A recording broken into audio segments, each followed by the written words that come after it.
Yeah. What kind of conversations do you have? Like, I think that this is obviously something that parents struggle with a lot because they know that it's happening. I mean, maybe some of them don't, and if they don't, then they should really get real about what's out there and what their kids are Yeah. looking at. But, you know, it's an really uncomfortable thing to talk about in the best of times, never mind when it's with your kid. So, like, what do you say? Like, how do you talk to your kids about what they're inevitably going to see and consume online? I think it's about picking the moment and letting your kids play the media that they can, not necessarily hardcore porn. Like you don't want your kid to be like watching hardcore porn while you're cooking dinner, right?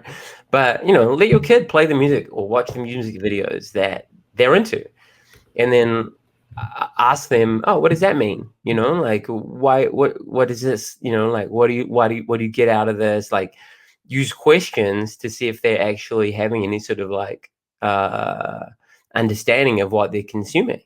And I think that can be a really cool way of bridging that sort of divide between parents who have zero idea about what their youth are consuming and saying, oh, yeah, cool. Well, if you ever want to talk about that in a non-judgmental way, it's about giving them that, hey, if you have any questions, you can always ask me.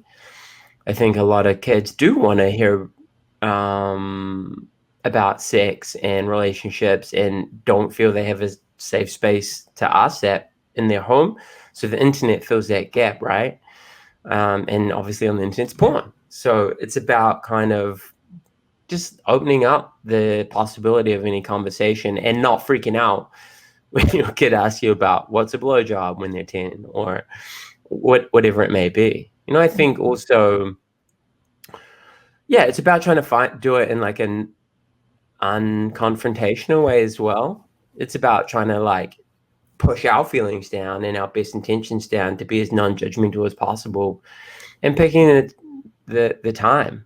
Some educators say that like when you're driving with your kid, because you both are kind of like looking straight ahead rather than directly at each other, is like a good time to be like, yo, so I read this article about porn. Is that something that, you know, they talk about in school, or what's this porn education like in your school? Or, figure out how you can actually use sort of open-ended questions rather than yes no questions, because kids are just like nah nah nah nah, nah, I don't want to talk about this.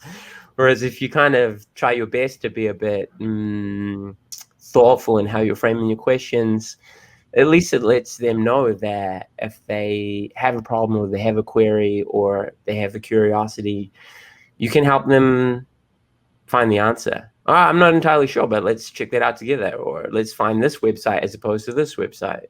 Does that make sense?